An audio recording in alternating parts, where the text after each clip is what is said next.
ತೊಂದರೆ ಆಗ್ತಾ ಇದೆ ಅನ್ನುವಂಥದ್ದು. ನಾವು ಯಾವುದು ಗೊಂದಲದ ಹೇಳಿಕೆ ಕೊಡೋಕ್ಕೆ ಯಾರೂ ಕೂಡ ಪ್ರಯತ್ನ ಪಡಬಾರ್ದು. ಅದು ಪ್ರೀತಮ್ ಗೌಡ್ರನ್ನು ಒಳಗೊಂಡಂತೆ ಜನತಾದಳದ ಯುವ ಘಟಕದ ಅಧ್ಯಕ್ಷರಾದ ನಿಖಿಲ್ ಅವರು ಸೇರಿದಂತೆ ಯಾರೂ ಕೂಡ ಗೊಂದಲದ ಹೇಳಿಕೆ ಕೊಡಬಾರ್ದು ಅನ್ನೋಂಥದ್ದೇ ನಮ್ಮದು ರಿಕ್ವೆಸ್ಟ್ ಇರೋದು. ಅದಕ್ಕೆ ನಾವು ಬದ್ಧವಾಗಿದ್ದೀವಿ, ಅವರು ಬದ್ಧವಾಗಿದ್ದಾರೆ. ನಾರಾಯಣಗೌಡರಾಗಲಿ, ಪ್ರೀತಮ್ ಗೌಡರಾಗಲಿ, ನಿಖಿಲ್ ಕುಮಾರಸ್ವಾಮಿ ಆಗಲಿ ಯಾರೂ ಕೂಡ ಗೊಂದಲವನ್ನು ಮಾಡಬಾರ್ದು ಅನ್ನೋದು ನಮ್ಮ ಅಪೇಕ್ಷೆ ಇದೆ. ಹಾಗಾಗಿ ಯಾರೂ ಕೂಡ ಅದನ್ನು ಮಾತಾಡೋದಿಲ್ಲ ಅನ್ನೋಂಥದ್ದು ನನ್ನ ನಂಬಿಕೆ, ನನ್ನ ಸೇರಿದಂತೆ. ಬಟ್ ನಿಮ್ಮ ಹೇಳಿಕೆ ಮೇಲೆ ಈ ರೀತಿಯಾದಂಥ ಚರ್ಚೆಗಳು ನಡೀತಾ ಇರುವಂಥದ್ದು ಸರ್. ಅದು ಮಾಧ್ಯಮದ ಸ್ನೇಹಿತರು ನಾನು ಹೇಳಿದ್ದನ್ನು ಅವ್ರಿಗೆ ಮನವರಿಕೆ ಮಾಡೋಂಥ ಪ್ರಯತ್ನ ಮಾಡಿಕೊಟ್ಟಿದ್ರಿ. ಅದ್ರ ಒಂದು ವಾರ 10 ದಿನದ ಮುಂಚೆ ಅವರು ಹೇಳಿದಂಥ ಹೇಳಿಕೆಗೆ ನೀವುಗಳು ಮಹತ್ವ ಕೊಟ್ಟಿದ್ರು. ಬಹುಶಃ ನಾನು ಹೇಳೋಕ್ಕಿಂತ ಮುಂಚೆನೇ ಈ ಒಂದು ಏನು ಚರ್ಚೆ ಆಗ್ತಿದೆ ಅದಕ್ಕೆ ಮಹತ್ವ ಬರ್ತಿತ್ತು. ನೀವುಗಳು ಪ್ರೀತಮ್ ಗೌಡ ಹೇಳಿದ ನಂತರ ಆ ವಿಚಾರವನ್ನು ಎತ್ಕೊಂಡಿರೋದ ಕಾರಣ ನನ್ನ ಹೇಳಿಕೆಯಿಂದ ಅಂತೇಳಿ ಅನಿಸಿದೆ. ನಮ್ಮ ಕಾರ್ಯಕರ್ತರು ಅಲ್ಲ, ಕಾರಣ ಏನಿಲ್ಲ, ನಾವು ಬಹಿರಂಗವಾಗಿ ಮಾತಾಡಬಾರ್ದು ಅಂತ ಅವ್ರ ಅಪೇಕ್ಷೆ ಇದೆ, ಅವರು ಬಹಿರಂಗವಾಗಿ ಮಾತಾಡಬಾರ್ದು ಅಂತ ನಮ್ಮ ಕಾರ್ಯಕರ್ತರ ಅಪೇಕ್ಷೆ ಇದೆ. ಹಾಗಾಗಿ ಈಗ ಅವ್ರಿಗೂ ಅರ್ಥ ಆಗಿದೆ, ನಮಗೂ ಅರ್ಥ ಆಗಿದೆ. NDA ನೇತೃತ್ವದಲ್ಲಿ ತೀರ್ಮಾನ ಆಗೋಂಥ ಡೆಲ್ಲಿಲಿ ಯಾವುದೇ ಟಿಕೆಟ್ ವಿಚಾರನೂ ಮಾತಾಡಬಾರ್ದು, ಮುಖ್ಯಮಂತ್ರಿ ಯಾರು ಅನ್ನೋಂಥದ್ದು ಮಾತಾಡಬಾರ್ದು ಅನ್ನೋಂಥದ್ದು ಅವ್ರಿಗೂ ಮನವರಿಕೆ ಆಗಿದೆ, ನಮಗೂ ಗೊತ್ತಿತ್ತು. ನಾವು ಅವ್ರ ದಾರಿಲೇ ಮುಂದಿನ ದಿನಗಳಲ್ಲಿ ಯಾವುದೇ ರೀತಿಯಾದಂಥ ಗೊಂದಲ ಇಲ್ಲದಿರೋ ರೀತಿ ಅವರು ನಾವು ಒಟ್ಟಿಗೆ ಸಹಕಾರದಿಂದ ಮಾಡೋಂಥದ್ದು ಮಾಡ್ತೀವಿ. ಕರೆಕ್ಟ್ ಅಲ್ಲ, ಹಾದಿಲ್ ಬೀದಿಲ್ ಮಾತಾಡಿದ್ದಕ್ಕೆ ಕಾರ್ಯಕರ್ತರು ಮನಸ್ಸು ಬೇಜಾರಾಗಿದ್ದ ಕಾರಣ ಇವಾಗ ನಾವು ಮಾತಾಡಿದ ನಂತರ ಯಾರೂ ಮಾತಾಡಬಾರ್ದು ಅಂತೇಳಿ ಒಂದು ಮನಸ್ಥಿತಿ ಆಗಬೇಕು ಅಂತೇಳಿ ಅಪೇಕ್ಷೆ ಪಟ್ಟಿದ್ದಾರೆ. ಅದಕ್ಕೆ ನಾವು ಕೂಡ ಬದ್ಧವಾಗಿರೋಂಥ ಕೆಲಸವನ್ನು ಮಾಡ್ತೀವಿ, ಅವರು ಬದ್ಧವಾಗಿರೋಂಥ ಕೆಲಸ ಮಾಡ್ತೀವಿ ಅಂತ ಮೊನ್ನೆ ಹೇಳಿದ್ದಾರೆ. ಸ್ವಾಗತಾರ. ನಾವು ಮಾತಾಡಲ್ಲ, ನೀವು ಮಾತಾಡಬೇಡಿ ಅಂತ ಅಲ್ಲ, ಅವ್ರು ಮಾತಾಡಬಾರ್ದು ಅಂತ ಅವ್ರು ಹೇಳಿದ್ದಾರೆ. ಅವರು ಒಳ್ಳೆ ದೃಷ್ಟಿಯಿಂದ ಹೇಳಿದ್ದಾರೆ ಅಲಯನ್ಸಿಂದು. ಹಂಗಾಗಿ ಅವರು ಫಾಲೋ ಮಾಡ್ತಿರೋದ್ರಿಂದ ನಮ್ಮ ಪಕ್ಷದ ವತಿಯಿಂದನೂ ಎಲ್ಲ ನಾಯಕರುಗಳು ಫಾಲೋ ಮಾಡಬೇಕು ಅಂತೇಳಿ ನಾನು ವಿನಂತಿ ಮಾಡ್ತೀನಿ. ಅಲ್ಲ, ಹಾದಿ ಬೀದಿಲಿ ಚರ್ಚೆ ಮಾಡಬಾರ್ದು ಅಂತ ಹೇಳಿದ್ಮೇಲೆ ಈಗ ಮತ್ತೆ ಚರ್ಚೆ ಆಗೋದು ಬೇಡ. ಹಾಗಾಗಿ ಅವರು ಆ ವಿಚಾರವನ್ನು ಅವರು ಭಾಳ ಆಗ್ರಹಪೂರ್ವಕವಾಗಿ ಹೇಳಿದ್ದಾರೆ. ಹಂಗಾಗಿ ಅವ್ರದ್ದು ಯೋಚನೆ ಸರಿ ಇರುತ್ತೆ. ಅವ್ರು ಹೇಳಿರೋ ಅಂಥದ್ದನ್ನು ಅವ್ರು ಫಾಲೋ ಮಾಡ್ತಿರೋದ್ರಿಂದ ನಾವು ಕೂಡ ಮೈತ್ರಿ ಧರ್ಮವನ್ನು ಪಾಲನೆ ಮಾಡಬೇಕು. ನಾವು ಮೈತ್ರಿ ಪರವಾಗಿರೋಂಥವ್ರು, ಯಾವುದೇ ಗೊಂದಲ ಆಗಬಾರ್ದು ಅಂತಿರೋಂಥವ್ರು. ನಮ್ಮ ಉದ್ದೇಶವೂ ಅದೇ ಆಗಿದ್ದರಿಂದ ಅವ್ರು ಹೇಳಿದ ಮಾತನ್ನು ಅವರು ಅನುಸರಿಸ್ಕೊಂಡು ನಾವು ಅನುಸರಿಸೋಂಥ ಕೆಲಸವನ್ನು ಮಾಡೋಣ. ನಾನು ಯಾವ್ದಾದ್ರು ವಿಚಾರವನ್ನು ಮಂಡಿಸಿದ್ರೆ ಲಾಜಿಕಲ್ ಎಂಡಿಗೆ ತಗೊಂಡೋಗ್ಬೇಕು ಅಂತ ಹೇಳೋದು. ನನ್ನ ಮನವಿ ಏನಿತ್ತು, ಯಾರು ಮುಖ್ಯಮಂತ್ರಿ ಅಭ್ಯರ್ಥಿ ಅಂತ ಹೇಳಂಗಿಲ್ಲ, ಯಾರು ಕ್ಷೇತ್ರದಲ್ಲಿ ಕ್ಯಾಂಡಿಡೇಟು ಅಂತ ಹೇಳಂಗಿಲ್ಲ ಅಂಥೇಳಿ ನಾನು ವಿಚಾರವನ್ನು ಎತ್ತಿದ್ದೆ. ಈಗ ಅವರೇ ಪುನಃ ಹೇಳಿದ್ದಾರೆ ಹಾದಿ ಬೀದಿಲಿ ಚರ್ಚೆ ಆಗಂಗಿಲ್ಲ ಡೆಲ್ಲಿಲಿ ಅಂತ. ಹಂಗಾಗಿ ಹಾದಿ ಬೀದಿಲಿ ಯಾರು ಹೇಳ್ತಿದ್ರು ಅವರು ಇನ್ನು ಹೇಳ್ದೆ ಹೋದರೆ ಸಮಸ್ಯೆ ಬಗೆಹರಿತ್ತು. ಹಂಗಾಗಿ ಪ್ರೀತಮ್ ವೈಲೆಂಟು ಇಲ್ಲ, ಸೈಲೆಂಟು ಇಲ್ಲ, ಟಾಸ್ಕ್ ಮಾಸ್ಟ್ರು. ಆ ಟಾಸ್ಕ್ ಕಂಪ್ಲೀಟ್ ಮಾಡಿದ್ದೀನಿ, ನನ್ನ ಕೆಲಸ ಮುಗಿದಿದೆ. ಹಂಗಾಗಿ ನಾನು ಇನ್ನು ಸೈಲೆಂಟು. ಇದರಲ್ಲಿ ಯಾವುದೂ ತರ್ಕಗಳು ಹುಡ್ಕೋದು ಬೇಡ.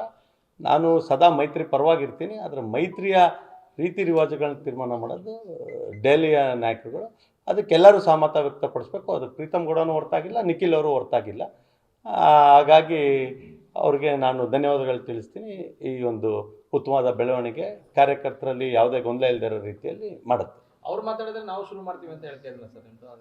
ಅಲ್ಲಪ್ಪ, ಅವರು ಪಾಪ ಅವ್ರಿಗೆ ಮಾತಿನಲ್ಲಿ ಕಾರ್ಯಕರ್ತರಿಗೆ ಉದ್ದೇಶ ಮಾತನಾಡ್ಬೇಕಾದ್ರೆ ಮಾತಾಡಿರೋದು ನಮ್ಮ ಕಾರ್ಯಕರ್ತರು ಗೊಂದಲ ಆಗಿತ್ತು. ಹಂಗಾಗಿ ಕ್ಲಾರಿಟಿ ಕೊಡಬೇಕಾಗಿತ್ತು. ಈಗ ಚರ್ಚೆ ಆಗೋದು ಬೇಡ, ವೇದಿಕೆಯಲ್ಲಿ ಚರ್ಚೆ ಆಗೋದು ಬೇಡ, ಒಂದು 4 ಗೋಡೆ ಮಧ್ಯೆ ಕೊಠಡಿಲಿ ಚರ್ಚೆ ಮಾಡಬೇಕು ಅನ್ನೋ ಸಲಹೆ ಕೊಟ್ಟಿದ್ದಾರೆ. ಸಲಹೆ ಸರಿ ಇದೆ, ಸಲಹೆಯನ್ನು ಪಾಲಿಸೋಂಥ ಕೆಲಸವನ್ನು ನಾವು ಮಾಡ್ತೀವಿ, ಅವರು ಮಾಡ್ತೀವಿ. ಅಲ್ಲ, ನಮ್ಮ ಕಾರ್ಯಕರ್ತರು ಏನು ಹೇಳಿರ್ತಾರೆ ಅನ್ನೋಂಥದ್ದನ್ನ ಅವ್ರ ಕಾರ್ಯಕರ್ತರದನ್ನ ಒಟ್ಟಿಗೆ ಕೂತು ಮಾತಾಡ್ತೀವಿ. ನಾವು ಆದಿಲ್ ಬೀದಿಲ್ ಮಾತಾಡೋದು ಬೇಡ ಅಂದಮೇಲೆ ನಾವು ಅದನ್ನು ಪಾಲನೆ ಮಾಡಬೇಕಲ್ಲ. ಚಿಕ್ಕವರಿಂದನಾರಾಗಲಿ ದೊಡ್ಡವರಿಂದನಾರಾಗಲಿ ಒಳ್ಳೆಯ ರಚನಾತ್ಮಕ ಸಲಹೆ ಬಂದರೆ ಅಲಯನ್ಸಿಗೆ ಅದನ್ನು ತಗೊಳಕ್ಕೆ ಸಿದ್ಧ. ಸರ್, ಇಬ್ಬರು ಎರಡೂ ಕಡೆ ಪಾಲಿಸ್ಬೇಕು. ಈಗ ಎರಡೂ ಕಡೆ ಪಾಲಿಸೋಕ್ಕೆ ನಿಯಮಗಳನ್ನ ಅವರೇ ಹಾಕಿರೋದ್ರಿಂದ ಆ ನಿಯಮನ ಫಾಲೋ ಮಾಡೋಣ, ಎಲ್ಲ ಒಟ್ಟಾಗಿ ಹೋಗೋಣ. ಯಾರು ಸೋತವ್ರಿಗೆ ಟಿಕೆಟ್ ಕೊಡ್ತಾರೋ, ಗೆದ್ದವ್ರಿಗೆ ಟಿಕೆಟ್ ಕೊಡ್ತಾರೋ, ಇವರೇ ತೀರ್ಮಾನ ಮಾಡೋದು ಬೇಡ ಅನ್ನೋದು ಅಷ್ಟೇ ಆಗಿತ್ತು. ಗೆಲುವು ಮಾನದಂಡ ಅನ್ನೋದನ್ನು ಮನಸ್ಸಿನಲ್ಲಿ ಇಟ್ಕೊಂಡು ಮಾಡಬೇಕು ಅನ್ನೋದು ಅಷ್ಟೇ ಕಾರ್ಯಕರ್ತರ ಉದ್ದೇಶ. TPZP ಆಗಲಿ, MLA ಆಗಲಿ, MP ಆಗಲಿ. ಆ ನಿಟ್ಟಿನಲ್ಲಿ ಅವರು ಸಹಮತ ವ್ಯಕ್ತಪಡಿಸಿರೋದ್ರಿಂದ ನಾನು ಅವ್ರ ಮಾತಿಗೆ ನಾನು ಸಹಮತವನ್ನು ವ್ಯಕ್ತಪಡಿಸ್ತಾ ಮುಂದೆ ಕೆಲಸ ಮಾಡ್ಕೊಂಡು ಹೋಗೋಣ ಅಂತೇಳಿ. ಪ್ರೀತಮ್ ಗೌಡ್ರು ಮಾತಾಡಬಾರ್ದು ಅಂತ ಸೂಚನೆ ಬಂದಿದೆಯಾ ಅಂತ ಸರ್? ಈಗ ಮಾತಾಡ್ತಿದ್ದೀನಲ್ಲ, ಮೈತ್ರಿ ಬಗ್ಗೆ ಮಾತಾಡಬಾರ್ದು, ಮೈತ್ರಿ ಗಟ್ಟಿಯಾಗಿ ಹೋಗಬೇಕು. ಅವ್ರು ಹೇಳ್ದಂಗೆ ಆದಿ ಬೀದಿಲಿ ಮಾತಾಡಬಾರ್ದು ಅಂತಲೇ ಹೇಳ್ತಿದ್ದೀನಿ. ಅದರಲ್ಲೇನು ಮುಲಾಜೇನಿಲ್ಲ. ನಾವು ನೋಡಿ, ನೀವು ಪ್ರೊವೋಕ್ ಮಾಡಿದ್ರಿ ಅಂತ ಪ್ರೊವೋಕ್ ಆಗೋಕ್ಕೆ ಇದು ಪ್ರೀತಮ್ ಗೌಡ, ಬೇರೆಯವರಲ್ಲ. ಮತ್ತು ವಿಚಾರವನ್ನು ಮಂಡಿಸ್ದೆ ಸೈಲೆಂಟ್ ಆಗೋಕ್ಕೆ ಬೇರೆ ಯಾರೂ ಅಲ್ಲ ನಾನು. ಹಾಗಾಗಿ ಯಾಕೆ ಈ ಗೊಂದಲವನ್ನು ಮಾಡುತ್ತಿದ್ದೀರಿ ಅಂತೇಳಿ ಹೇಳಿ ಅಗತ್ಯ ಇದೆ ಅಲ್ಲ? ನಿಮ್ಮ ಮಾತಿನಿಂದ ಒಂದ್ ಕಡೆ ಜೆಡಿಎಸ್ ನಾಯಕರು ಮಾತಾಡ್ತಾ ಇದ್ರು ಅನ್ನೋದು ಅಲ್ಲ, ಕರೆಕ್ಟ್. ಅದ್ರ ಮಾತಿಗೆ ಮಹತ್ವ ಇದೆ ಅಂತ ಆಯ್ತಲ್ಲ. ಒಬ್ಬ ರಾಜ್ಯದ ಪ್ರಧಾನ ಕಾರ್ಯದರ್ಶಿಯಾಗಿ ಕಾರ್ಯಕರ್ತರ ಭಾವನೆಯನ್ನು ವ್ಯಕ್ತಪಡಿಸಿದಾಗ ಬಹುಶಃ ಅವ್ರಿಗೂ ಇದು ಕಾರ್ಯಕರ್ತರಲ್ಲೇನೋ ಇದೆ, ನಾವೆಲ್ಲ ಕೂತು ಮಾತಾಡಬೇಕು ಅನ್ನೋ ಭಾವನೆ ಬಂದಿದೆ ನಮ್ಮ ಮೈತ್ರಿ ಪಕ್ಷದವ್ರಿಗೆ. ಅದು ಉತ್ತಮವಾದ ಬೆಳವಣಿಗೆ. ನನ್ನ ವ್ಯಕ್ತಿಗತವಾಗಿ ನನ್ನ ಬಗ್ಗೆ ಏನೇ ಮಾತನಾಡಿದ್ರು ವಿಚಾರವಾಗಿ ಸಾಮತ ಬಂದಿರೋದು ಖುಷಿ ತರೋಂಥ ವಿಚಾರ. ಯಾಕಂದರೆ ಕಾರ್ಯಕರ್ತರಿಗೋಸ್ಕರ ಒಬ್ರ್ಯಾರು ನಿಷ್ಠೂರ ಆಗಲೇಬೇಕು. ನಾನು ಕಾರ್ಯಕರ್ತರಿಗೋಸ್ಕರ ಪ್ರೀತಮ್ ಕೂಡ ನಿಷ್ಠೂರ ಆಗಕ್ಕೆ ತಯಾರಿದ್ದೀನಿ. ಆದರೆ ಅಂತಿಮವಾಗಿ ರಿಸಲ್ಟ್ ಕಾರ್ಯಕರ್ತರ ಪರವಾಗಿ ಪಕ್ಷದ ಬೆಳವಣಿಗೆ ಪೂರಕವಾಗಿದ್ದರೆ ಅದಕ್ಕಿಂತ ಸಾರ್ಥಕತೆ ಏನು? ನಮಗೆ ಪಕ್ಷದಲ್ಲಿ ಹೇಳ್ಕೊಟ್ಟಿರೋದು ವ್ಯಕ್ತಿಗಿಂತ ದೇಶ ದೊಡ್ಡದು, ಪಕ್ಷಕ್ಕಿಂತ ದೇಶ ದೊಡ್ಡದು ಅಂತ ಹೇಳ್ಕೊಟ್ಟಿದ್ದಾರೆ. ಹಂಗಾಗಿ ವ್ಯಕ್ತಿಗಿಂತ ಪಕ್ಷನೂ ದೊಡ್ಡದು, ಪಕ್ಷಕ್ಕಿಂತ ದೇಶನೂ ದೊಡ್ಡದು. ನಮ್ಮ ಧ್ಯೇಯ ಇರೋಂಥದ್ದು ಪಕ್ಷ ಬೆಳೆಸಬೇಕು ಅಂಥದ್ದು. ಹಾಗಾಗಿ ಪ್ರೀತಮ್ ಗೌಡ ಒಬ್ಬನಿಂದ ಏನೂ ಆಗೋಂಥದ್ದಲ್ಲ. ಪಕ್ಷದ ಕಾರ್ಯಕರ್ತರಿಗೆ ಪಕ್ಷ ಒಳ್ಳೇದಾಗಬೇಕಷ್ಟೇ.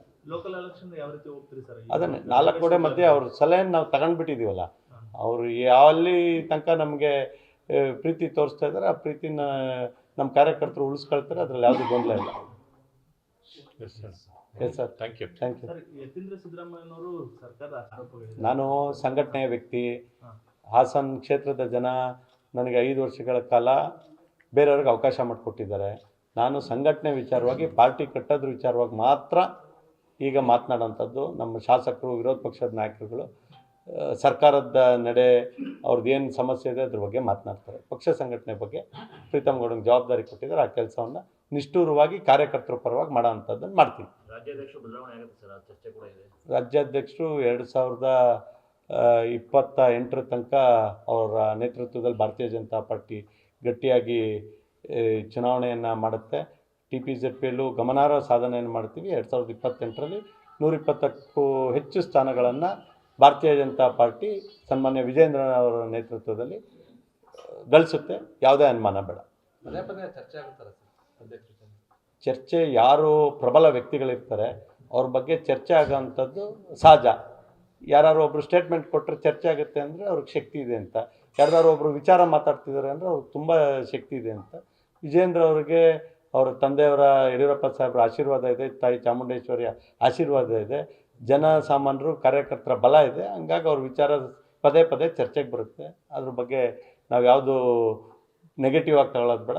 ಅವರು ನಮ್ಮ ಒಬ್ಬರು ಕ್ರಿಯಾಶೀಲ ಅಧ್ಯಕ್ಷರಿದ್ದಾರೆ ಮತ್ತು ಕಾರ್ಯಕರ್ತರು ಮತ್ತು ಜನಸಾಮಾನ್ಯರು, ಅದರಲ್ಲೂ ಮುಖ್ಯವಾಗಿ ಯುವಕರು ಪ್ರೀತಿ ಮಾಡುವಂಥ ಒಬ್ಬ ಜನನಾಯಕ. ಹಾಗಾಗಿ ಅವ್ರ ಬಗ್ಗೆ ಚರ್ಚೆ ನಡೀತಾ ಇರುತ್ತೆ. ಅದು ಪಾಸಿಟಿವ್ ಆಗಿ 2028ಕ್ಕೆ BJP ಪ್ರಥಮ ಬಾರಿಗೆ ತನ್ನ ಸ್ವಂತ ಬಲದಲ್ಲಿ 120ರಿಂದ 130 ಸ್ಥಾನ ಗಳಿಸೋದಕ್ಕೆ ಅವರು ಒಂದು ಕಾಯಕಲ್ಪವನ್ನು ಮಾಡಿದ್ದಾರೆ. ಅದನ್ನು ನೆರವೇರಿಸೋದಕ್ಕೆ ಕಾರ್ಯಕರ್ತರೆಲ್ಲ ನಾವು ಬದ್ಧವಾಗಿದ್ದೀವಿ. JDS ಜೊತೆಗೂಡಿ ಗುರಿ ಮುಟ್ತೀರಾ ಸರ್, ಏನು ಅಂತ? JDS ಜೊತೆಗೂಡಿ 170-180 ಸ್ಥಾನ ಗೆಲ್ಲಬೇಕು ಅನ್ನೋಂಥದ್ದೇ NDA ಅಲಯನ್ಸನ್ನು ಒಂದು ಧ್ಯೇಯ. ಅದನ್ನು ಸಾಧಿಸ್ತೀವಿ. Thank you.